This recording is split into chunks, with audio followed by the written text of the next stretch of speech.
முன்னொரு காலத்தில் அரசன் ஒரு நாள் வேட்டைக்குச் சென்றிருந்தான். பயண வழியில் ஒரு இரவு வழியில் இருந்த ஒரு நெசவாளியினுடைய வீட்டிலே தங்கினான். அவர்களுக்கு தங்கள் வீட்டிற்கு வந்து தங்கியிருப்பது அரசன் என்பது தெரியாது. யாரோ ஒரு வேட்டைக்காரன் வந்திருக்கிறான் என நினைத்துக் கொண்டு தங்குவதற்கான வசதி செய்து கொடுத்தார்கள். அரசன் காலையில் எழுந்து கொண்டபோது நெசவாளி நூல் நூற்கத் தொடங்கியிருந்தான். அவனுடைய இடது கையில் ஒரு கயிறு கட்டப்பட்டிருந்தது. அரசன் அந்த நெசவாளியிடம், "இது என்ன உன்னுடைய இடது கையில் கயிறு?" என்று கேட்டான். "தொட்டிலில் உள்ள குழந்தையை ஆட்டுவதற்கானது. குழந்தை அழுதால் இதை இழுப்பேன்" என்றான் நெசவாளி. நூல் நூற்றுக் கொண்டிருந்த அவனுடைய அருகில் ஒரு நீண்ட குச்சி இருந்தது. "இந்த குச்சி எதற்காக?" என்று கேட்டான் அரசன். "வெளியே என்னுடைய மனைவி தானியங்களை வெயிலில் காய போட்டிருக்கிறாள். இந்த குச்சியினுடைய மறுமுனையில் கருப்பு கொடியை கட்டியிருக்கிறேன். இதை அசைத்தால் பறவைகள் அருகில் வராது" என்றான்.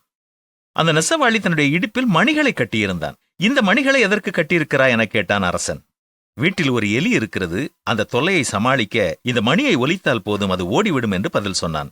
அவனுடைய வீட்டின் ஜன்னலுக்கு வெளியே 4-5 சிறார்களினுடைய முகம் தெரிந்தது. நெசவாளியை பார்த்து, "அவர்கள் என்ன செய்கிறார்கள்?" என்று கேட்டான் அரசன்.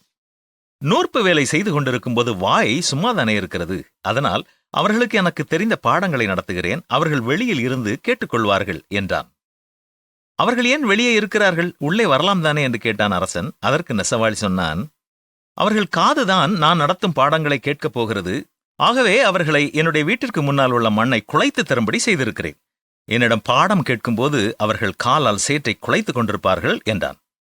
ஒரே நேரத்தில் இவ்வளவு விஷயங்களை ஒருவர் செய்ய முடியுமா என அரசனுக்கு வியப்பு தாங்க முடியவில்லை. நெசவாளி சொன்னான், "இது மட்டுமில்லை, என்னுடைய மனைவி கிரேக்கத்துப் பெண். ஒவ்வொரு நாளும் 10 கிரேக்கச் சொற்களை சிலேட்டில் எழுதி வைத்து போகிறாள். வேலை செய்து கொண்டே அதையும் கற்று வருகிறேன்" என்று சொன்னான். ஒருவன் விரும்பினால் ஒரே நேரத்தில் கற்றுக்கொள்ளவும் கற்றுத்தரவும் வேலை செய்யவும் வீட்டை கவனிக்கவும் முடியும் என்பதற்கு இந்த நெசவாளிதான் சாட்சி.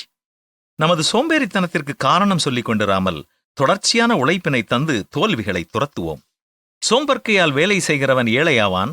சுறுசுறுப்புள்ளவன் கையோ செல்வத்தை உண்டாக்கும். சோம்பேறியுடைய ஆத்துமா விரும்பியும் ஒன்றும் பெறாது.